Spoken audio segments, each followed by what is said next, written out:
6월 12일 역대상 14장 1절로 17절 하나님이 인정하시는 삶입니다. 다윗은 하나님께서 함께 하심으로 외교적으로 인정받을 뿐 아니라 아들들까지 주셔서 견고한 왕조를 준비하게 하십니다.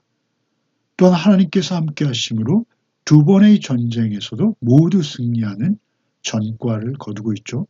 이 모든 성공적인 삶을 이루게 되는 것은 전적으로 하나님의 함께하심의 은혜였던 것이죠.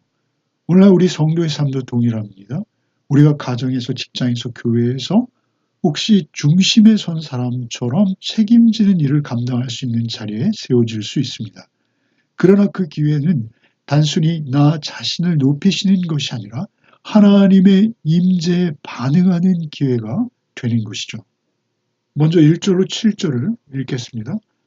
두로왕 히람이 다윗에게 사신들과 백향목과 석수와 목수를 보내 그의 궁전을 건축하게 하였더라.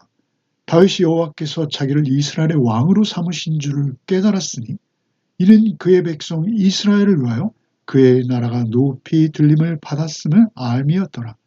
다윗이 예루살렘에서 또 아내들을 맞아 다윗이 다시 아들들과 딸들을 낳았으니 예루살렘에서 나온 아들들의 이름은 삼무아와 소압과 나단과 솔로몬과 이팔과 엘리수아와 엘벨렛과 노가와 네벡과 야비아와 엘리사마와 부엘야다와 엘리벨렛이었더라. 두로왕 히람이 자발적으로 다윗에게 왕궁을 지을 수 있도록 돕고 있죠. 레바논의 최고급 목재인 백향목과 석공과 기술자들을 보냅니다. 두로의 왕 또한 이런 것들을 제공해서 자국의 정치, 경제, 무역에 기대할 수 있는 이익이 있었다는 것이죠. 그만큼 이스라엘의 국제적 위상이 높아진 것입니다. 이런 일이 있자 다윗은 겸손히 이 모든 일이 여호와 하나님께서 베푸신 은혜라는 것을 깨닫고 있습니다.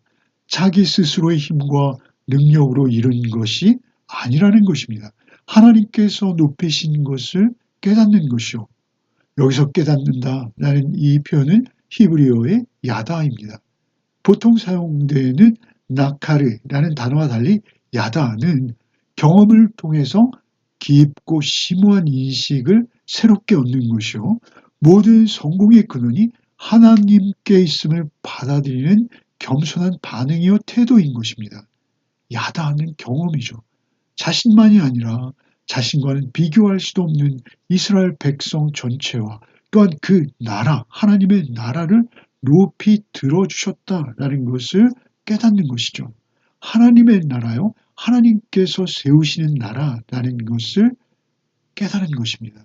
그렇게 그는 이제 그 나라를 오직 하나님의 뜻을 받들어서 섬겨야 한다라는 것을 동시에 깨달았다라고 보여지는 것이죠. 자신의 계획과 뜻이 아니라 오직 하나님의 생각과 뜻을 따라야 한다라는 것을 알게 된 것이죠. 우리 역시 우리에게 조금이라도 좋은 열매들이 있다면 그 모든 것은 하나님의 손길이라는 것을 고백하고 그것들을 통해 하나님의 임재를 드러내야 하는 것입니다. 그리고 이어서 다윗의 13명의 아들들의 이름이 소개되고 있죠. 다윗의 왕조가 견고하게 서갔다라는 것을 알리는 명단이죠. 고대 근동의 나라들 그 틈바구니 위에서 왕권 체제를 잇고 정치적 안정과 강화를 이루어내는 일이 되는 것입니다. 그럼에도 하나님께서는 이스라엘 왕이 첩을 만든 것을 율법으로 금지하셨습니다. 어쨌든 이런 축첩 행위에 대한 보응은 다윗의 생애를 통해서 있었다라고 여겨지죠. 특별히 밧세바와의 사이에서 태어난 4명의 아들들의 명단이 연달아 소개되고 있습니다. 그 가운데 솔로몬의 이름이 있죠. 이 계보는 결국 예수 그리스도의 혈통으로 이어집니다. 다윗의 씨를 통해서 메시아가 오신다. 이것은 참으로 설명할 수 없는 신비인 것이죠. 더구나 솔로몬을 통한 것은 은혜입니다. 하나님께서는 그 혼돈처럼 보이는 그 다윗의 가족사 안에서도 하나님 구원의 계보를 조용히 준비하고 계셨다라는 것이죠. 하나님께서는 우리 역시 각자 은혜로 돌보시고 또한 인도하십니다. 주의 음성을 따르고 있다면 우리는 하나님의 뜻을 이루어가는 과정에게 있는 것입니다. 오늘 하루의 삶도 오직 주의 계획과 뜻 안에 있음을 잊지 않는 하루가 되시기를 바랍니다. 8절 이하를 읽겠습니다. 다윗이 기름 부음을 받아 온 이스라엘의 왕이 되었다함을 블레셋 사람들이 듣고 모든 블레셋 사람들이 다윗을 찾으러 올라오매 다윗이 듣고 대항하러 나갔으나 블레셋 사람들이 이미 이르러 르바임 골짜기로 쳐들어온지라 다윗이 하나님께 물어 이르되 내가 블레셋 사람들을 치러 올라가리이까 주께서 그들을 내 손에 넘기시겠나이까 하니 여호와께서 그에게 이르시되 올라가라 내가 그들을 내 손에 넘기리라 하시니라. 이에 무리가 바알브라심으로 올라갔더니 다윗이 거기서 그들을 치고 다윗이 이르되 하나님이 물을 쪼개같이 내 손으로 내 대적을 흩으셨다 하므로 그곳 이름을 바알브라심이라 부르니라.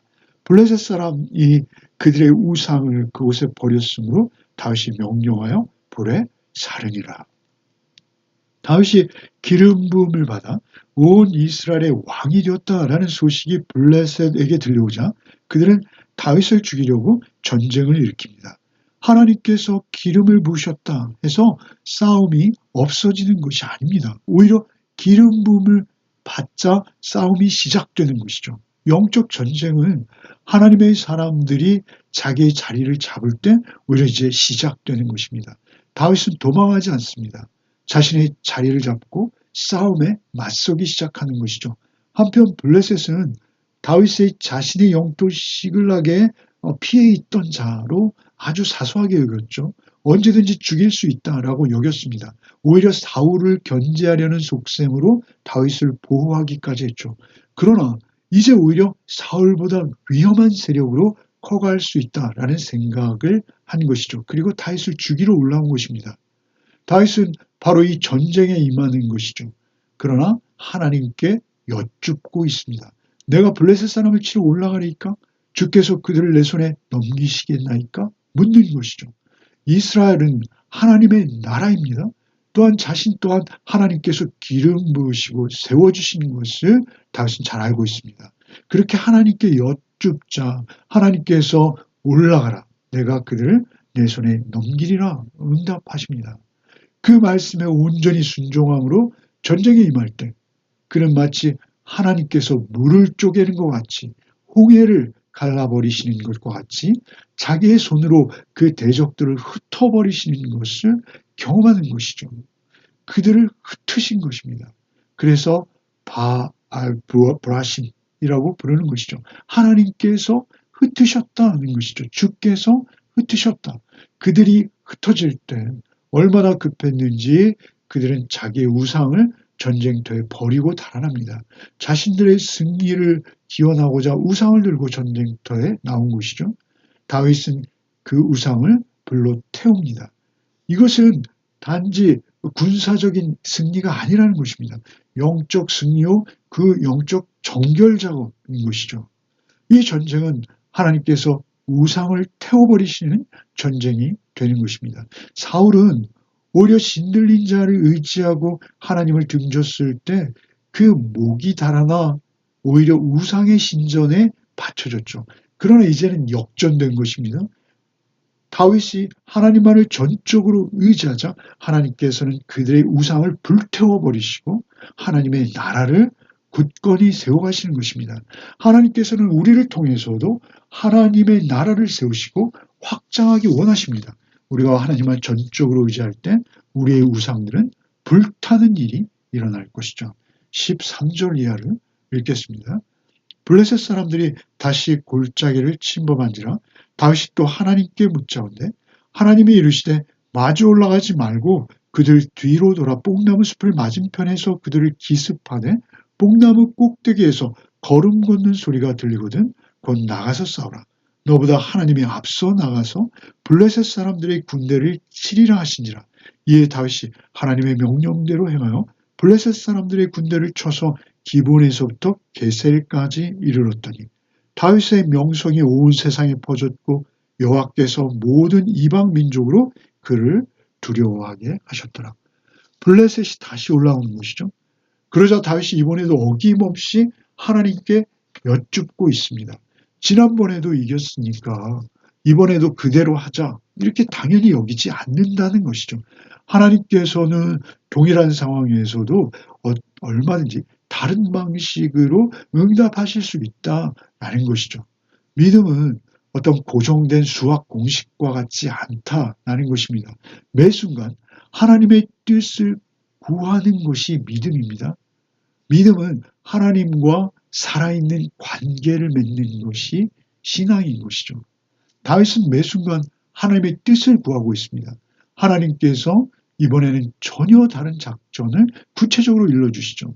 지난번에 패배를 경험한 블레셋은 이제 더욱 철저히 준비해서 지난번과 비교할 수 없는 엄청난 대군을 동원하고 있는 것으로 보입니다. 하나님께서는 매복 작전을 명령하시죠.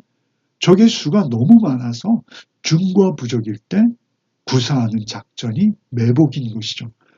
뽕나무 꼭대기에서 걸음소리가 들리거든 그때 나가라고 말씀하시죠. 하나님께서 직접 참전하시고 그들이 매복한 곳의 뽕나무 위에서 먼저 걸어 나가시겠다는 것이죠.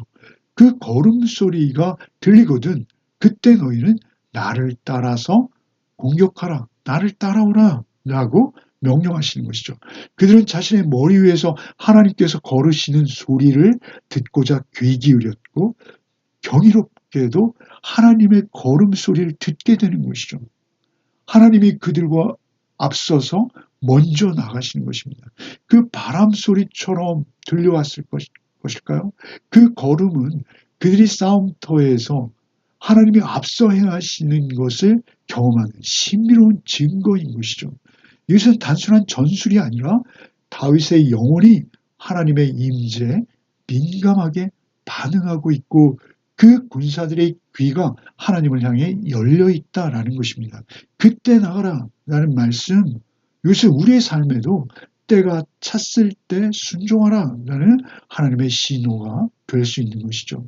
하나님의 군대가 앞서가시고 우리는 그 뒤를 따르는 것이 하나님의 전쟁입니다. 전쟁이 시작된 그 르바임 골짜기에서 게셀은 24km나 된다고 합니다. 그 게셀까지 그들은 승전고를 울리며 쫓아가는 것이죠. 승리는 우리에게 달린 것이 아닙니다. 하나님께서 먼저 이루신 것이죠. 우리는 그저 그 승리에 동참하는 것이죠. 우리의 영적 전쟁은 그렇게 주께서 이미 십자가 부활로 이루신 승리를 믿음으로 동참하는 것입니다. 이미 승리는 정해진 것이죠. 다윗의 삶은 전적으로 하나님을 따르는 삶이었습니다. 다윗이 누린 승리는 그의 스스로의 전략이나 무기로 이룬 것이 아닙니다. 하나님의 임재와 순종의 결과인 것입니다. 오늘 하루를 우리 살아갈 때 우리 삶 속에서도 영적인 많은 전쟁들이 펼쳐집니다. 오직 하나님 말씀을 중심에 두고 하나님 임재 가운데 믿음으로 감당하시는 하루가 되시길 바랍니다. 뽕나무 꼭대기에서 들려오는 하나님의 걸음소리가 하나님의 기록된 말씀을 통해서 우리에게 주의 음성으로 들릴 때까지 우리는 기다려야 합니다. 그리고 그것이 확실히 하나님의 뜻으로 말씀 가운데 응답되어졌다라고 믿음으로 여겨질 때 우리는 행동하는 것이죠.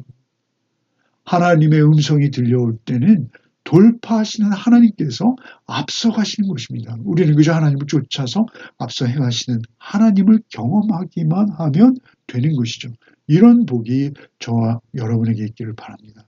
하나님께서 그때 우리를 견고하게 세우실 것이요. 우리를 통해서도 하나님의 나라가 세워지는 경험을 하게 하실 줄 믿습니다. 기도하겠습니다. 주님, 다윗이 하나님을 따르는 삶을 철저히 살아내는 것을 묵상하게 하시니 감사합니다. 높아졌지만 교만하지 않고 늘 하나님의 뜻을 먼저 구했던 다윗과 같이 오늘 우리도 우리 하루의 삶 속에서 하나님의 임재만을 구하는 하루가 되게 하여 주시옵소서. 전쟁터와 같은 삶 속에서도 오직 하나님의 뜻만을 앞세우고 하나님의 음성에 민감하게 귀 기울이며 하나님의 발걸음을 듣는 말씀에서 주의 음성을 듣는 은혜가 우리에게 있게 하여 주시옵소서. 그때 하나님께서 우리의 삶을 견고히 세우시고 우리의 삶을 통해서도 하나님의 나라가 세워지는 복을 허락하실 줄 믿습니다. 예수 그리스도 이름 받들어 기도하옵나이다. 아멘.